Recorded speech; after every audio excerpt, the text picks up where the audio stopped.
एक दिन मुझे मजबूरन गुफा वाले बाबा के पास जाना पड़ा क्योंकि लॉकडाउन में मेरे पति की नौकरी चली गई तो हमारे घर के हालत बहुत ही ख़राब हो चुके थे। मेरी सहेली ने बताया था कि गुफा वाले बाबा के पास माथा टेकने से हर समस्या का समाधान हो जाता है। फिर एक दिन मैं गुफा वाले बाबा जी के पास चली गई। वो बाबा पूजा के बहाने मुझे अपनी गुफा के अंदर ले गया। वहाँ पर मेरे और बाबा के अलावा कोई नहीं था। कुछ देर बाद बाबा ने गुफा का दरवाज़ा बंद कर दिया। गुफा के अंदर बहुत अंधेरा था। फिर एकदम से मेरी नज़र बाबा के काले रंग के सांप के ऊपर गई। सांप को देखकर मैं घबरा गई और उससे बचने के लिए हाथ पांव चलाने लगी, लेकिन मैं अपने आप को बचा नहीं पाई। फिर बाबा ने भी मेरे अकेले होने का फ़ायदा उठाया और मेरे साथ कुछ ऐसा हुआ कि दोस्तों, मेरा नाम रितिका है और मेरी उम्र 26 साल की है। मैं शादीशुदा औरत हूँ। मेरे परिवार में मेरे पति राहुल, मेरी 2 बेटियां हैं। हमारी अरेंज मैरिज हुई थी। हमारी शादी को 15 साल हो चुके हैं। इसी बीच हमारी 2 बेटियां हुई। बड़ी का नाम हमने बड़े प्यार से रोशनी और छोटी का नाम काजल रखा। मेरे पति एक मिडिल क्लास फैमिली से बिलोंग करते हैं। वो प्राइवेट कंपनी में नौकरी करते थे, मगर कंपनी में लॉकडाउन के दौरान उनकी नौकरी जाती रही। फिर हम पंजाब से दिल्ली शिफ्ट हो गए और काम की तलाश करने लगे। मेरे पति को कोई काम नहीं मिल रहा था। वह कई दफ्तरों में इंटरव्यू देने के लिए जाते रहते, पर फिर भी उन्हें नौकरी नहीं मिल पा रही थी। इसी कारण हमारे घर में आए दिन पैसों को लेकर लड़ाई झगड़े होने शुरू हो गए। अब घर तो पैसों से ही चलता है। आम आदमी की ज़रूरत कभी ख़त्म नहीं होती। लिमिट पैसा होने की वजह से हम बहुत ज़्यादा टेंशन में रहने लगे थे। हम दोनों के बीच अब और भी झगड़े होने लगे थे। मैं बहुत परेशान हो चुकी थी। एक दिन मैं अपनी सहेली को यह सारी बातें बताई तो उसने मुझे बताया कि कोई बाबा है जो गुफा वाला बाबा के नाम से मशहूर है। कहते हैं कि उसके पास जाने से हर कोई समस्या का समाधान हो जाता है। दूर दूर से लोग उसके पास माथा टेकने के लिए आते हैं। उस बाबा को लोगों ने काफ़ी बड़ा दर्जा दिया हुआ है। कहते हैं कि वह बाबा मन की शक्ति प्रदान करता है और लोगों के दुख तकलीफ दूर करता है। मैंने अपने पति को यह सारी बात बताई। मेरे पति इन सब बातों में विश्वास नहीं करते थे। उन्होंने मुझसे कहा, तुझे अगर जाना है तो जाओ, मगर मुझे इन सब के लिए फोर्स मत करना। मैं पहले ही बहुत परेशान हूँ। मैंने सोचा कि मैं अपने पति को बाबा के पास जाने के लिए ज़्यादा फोर्स ना ही करूँ तो अच्छा है। अगर उन्होंने मुझे भी जाने से मना कर दिया तो फिर मैंने सोचा कि मैं अकेले ही चली जाती हूँ। मैंने बाबा के पास जाने का विचार बना लिया क्योंकि मेरे पति ने मुझे जाने के लिए आज्ञा तो दे दी थी। हमारे घर के हालत बहुत बिगड़ चुके थे, इसलिए मैंने मजबूरन गुफा वाले बाबा के पास जाने की पूरी तैयारी कर ली। मैं यह सोच रही थी कि शायद उनके पास हमारी परेशानी का उपाय हो।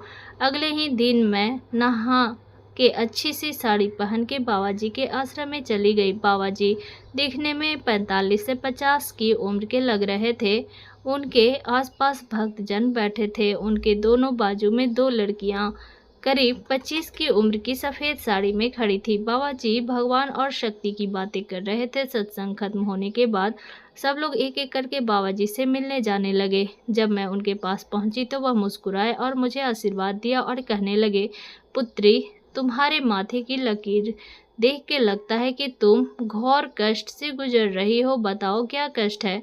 बाबा जी तेरा कष्ट दूर कर देंगे, कल्याण हो जाएगा। बाद में बाबा जी और लोगों को मिलने लगे और मुझे इंतज़ार करने को कहा। मैं साइड में बैठकर इंतज़ार कर रही थी। सबके जाने के बाद बाबा जी ने मुझे बुलावा भेजा तो मैं उनके पास गई। बाबा जी के साथ उनकी 2 सेविका भी थी। उन्होंने सफ़ेद साड़ी पहन रखी थी। एक शिष्य भी था जिसने धोती पहनी थी। बाबा जी ने मुझे अपने सामने बिठाया और पूजा करने लगे। उनकी सेविका पीछे दिया ले खड़ी थी। बाबा जी की आंखें बंद थी और वह अपने होठ हिलाते जा रहे थे जैसे कि मन में कुछ मंत्र का जाप कर रहे हों। फिर बाबा जी ने आंखें खोली और मुझे गंभीरता से देखकर कहा, जिसका डर था वही हुआ। पुत्री, तुम्हारे जन्म पत्रिका में दोष है जिसकी वजह से तुम्हारे परिवार के विकास में बाधा आ रही है।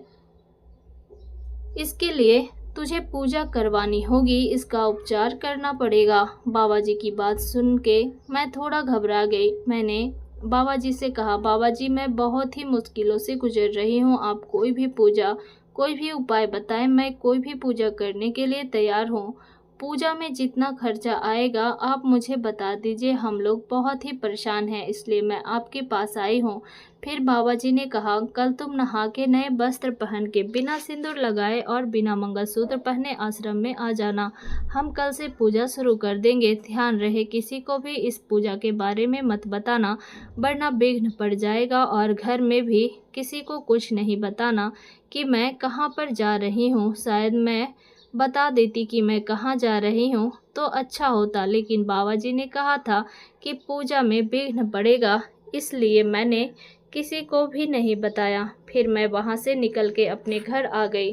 पूरी रात मैं सो नहीं पा रही थी। मैं यह सोच रही थी कि मेरी कुंडली में दोष है, मेरी वजह से पूरे घर पर मुसीबत आई है और अब मैं ही इसे सुधारूंगी भी। अगली सुबह मैं अपने पति को नाश्ता करा के अपने बच्चों को स्कूल छोड़ने के बाद वापस घर आई।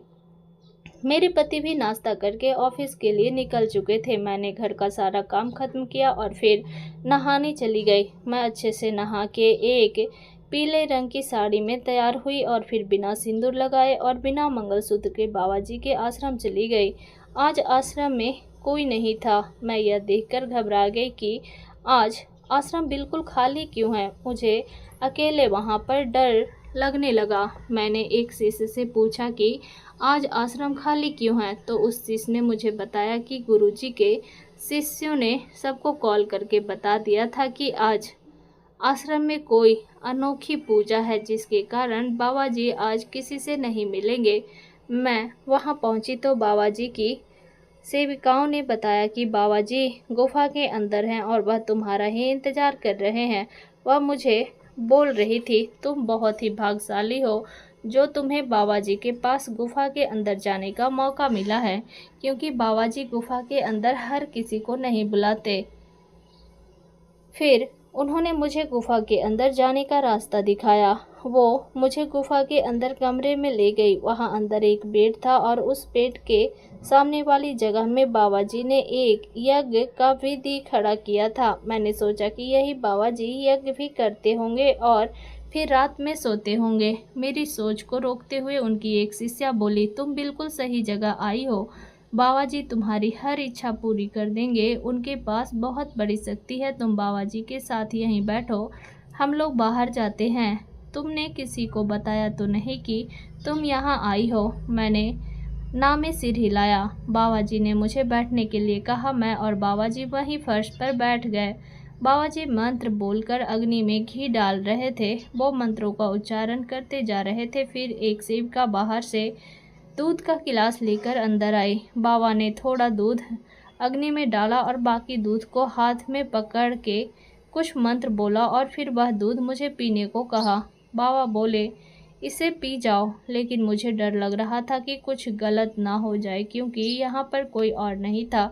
मुझे डर लग रहा था, मगर मैंने डरते डरते दूध का गिलास हाथ में ले लिया और दूध एक ही बार में पूरा पी लिया। दूध पीने के बाद मुझे कुछ अजीब सा लगने लगा। अचानक ही मुझे नशा सा चढ़ने लगा। मेरी आंखों के आगे अंधेरा छाने लगा। मैं बेहोश सी होने लगी। मैं फर्श पर ही गिर पड़ी। मुझे लगा कि मुझे शायद कुछ कमजोरी की वजह से चक्कर आ गए हैं। पहले तो मैं कुछ समझ ही नहीं पा रही थी। कुछ देर बाद मुझे थोड़ा सा होश आया तो मुझे पता चलने लगा कि मेरे साथ क्या क्या हो रहा है, पर मैं उसका विरोध नहीं कर पा रही थी क्योंकि मैं पूरी तरह होश में नहीं थी।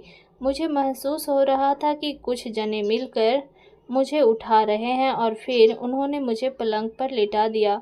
मैं आंखें खोल के सब कुछ देख रही थी, मगर कुछ कर नहीं पा रही थी।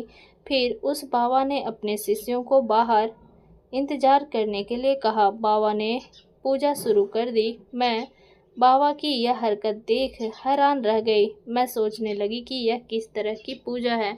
मेरे पति ने तो कई दिनों से मुझे छुआ तक नहीं था, क्योंकि वह अपनी परेशानियों से घिरा रहता था। घर की परेशानियों को देखकर मैं तो खुद बहुत परेशान थी, मगर मैं परेशान ना होती तो यहाँ फर्जी बाबा के पास पूजा कराने कभी ना आती। बाबा के पास आने से पहले मैंने सोचा था कि अगर एक पूजा कराने से हमारे घर में सुख समृद्धि आती है तो इसमें हर्ज ही क्या है। लेकिन मुझे नहीं पता था कि अब बाबा मेरे साथ यह हरकत करेगा। मैं एक बेहोशी की हालत में बाबा की तरफ देख रही थी। वो मुझे बोलते जा रहा था कि पुत्री, एकदम से शांत हो जाओ और पूजा करो। मैं तुम्हारी सब परेशानी दूर कर दूंगा। तुम्हारे घर को भी शुद्ध करना पड़ेगा। किसी दिन तुम्हारे घर पर जाकर घर को भी शुद्ध कर देंगे। लेकिन मुझे अब धीरे धीरे पता चल रहा था कि कुछ गलत हो रहा है। फिर बाबा बोल रहा था, कैसा लग रहा है पुत्री? तुम्हारे दिल में जो भी परेशानी है दिल से निकाल दो। फिर बाबा जोर जोर से मंत्र उच्चारण करने लगा। सुबह जब मैं घर से निकली थी तो मैं बहुत खुश थी कि चलो पूजा हो जाएगी तो घर में कुछ बरकत होगी। लेकिन मुझसे बहुत बड़ी भूल हो गई थी कि मैंने किसी को बताया नहीं यहाँ आने के बारे में। अब अगर मैं विरोध करती हूँ तो यह बाबा मुझे मरवा डालेंगे और किसी को कुछ पता भी नहीं चलेगा। मैं वहाँ से भागना चाहती थी मगर नशे की वजह से मैं कुछ भी कर नहीं पा रही थी। अब मुझे एहसास हो रहा था कि मैं जहाँ आकर कितनी बड़ी गलती कर दी है। यहाँ तो कुछ गलत काम होते हैं। बाबा तो लोगों की श्रद्धा के साथ खेलते हैं। मेरे दिमाग में बहुत सारी ऐसी बातें चल रही थी कि मैंने यहाँ आने की गलती क्यों की है। बाबा मुझे बोल रहे थे, शाबाश पुत्री, तुम बहुत अच्छे से पूजा में हिस्सा ले रही हो। तुम ऐसे ही पूजा करती रहो, मैं तुम्हारे घर की हर समस्या को दूर कर दूंगा। लेकिन मैं तो जान चुकी थी कि बाबा मेरी कौन सी समस्या दूर कर रहे हैं। मैं उसी दिन ठान लिया था कि मैं एक बार आश्रम से बाहर निकल गई तो मैं इस बाबा को नहीं छोड़ूंगी। मुझे अच्छे से पता चल गया था कि बाबा के डेरे में कौन से गलत काम होते हैं। अब मुझे बाबा के डेरे में होने वाली गलत हरकतों का भांडा फोड़ना था। अगर मैं ऐसा नहीं किया तो न जाने यह बाबा कितने और औरतों के शरीर के साथ खेलेगा और पता नहीं कितने और घरों को तबाह करेगा। फिर करीब 2 घंटे बाद मुझे अच्छे से होश आ गया था। बाबा मुझे बोले, पुत्री, तुम्हारी पूजा संपन्न हो चुकी है, अब तुम घर जा सकती हो। तुम्हारे साथ सब कुछ कल्याण होगा। मैं बहुत अच्छे से पूजा की है और मंत्रों का उच्चारण किया है। अब तुम्हारे पति की नई नौकरी भी लग जाएगी और तुम खुशी से अपना जीवन व्यतीत करोगी। लेकिन मैंने तो ठान रखी थी कि मैं बाबा का पर्दाफाश करके ही छोड़ूंगी। अगर मैंने ऐसा ना किया तो यह बाबा भोले भाले लोगों को अपने जाल में फंसाएगा रखेगा और उन्हें लूटता रहेगा। फिर बाबा ने मुझे छोड़ दिया और मैं गुफा से बाहर आ गई। आश्रम से बाहर आने के बाद मैंने बहुत सोच विचार की और मैं सीधा वहां से पुलिस स्टेशन चली गई। पुलिस स्टेशन जाकर मैंने बाबा के खिलाफ कंप्लेन लिखवाई। बाबा ने जो जो कुछ भी मेरे साथ किया था मैंने सब कुछ वहां पर बता दिया और पुलिस को साथ लेकर बाबा के आश्रम पहुंच गए।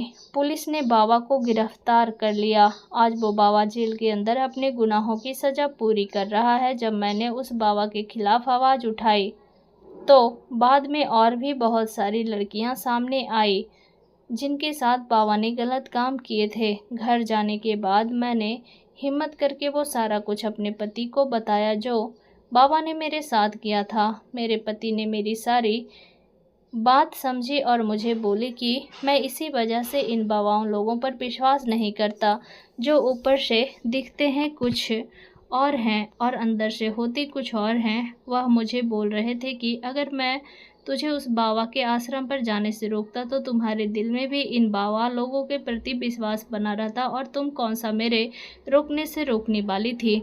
अब मेरे पति की जॉब भी लग गई है। जो मैंने उस बाबा के खिलाफ कंप्लेन की थी उसमें मेरे पति ने मेरा पूरा साथ दिया और उस बाबा को कोर्ट ने उम्र कैद की सज़ा दी है।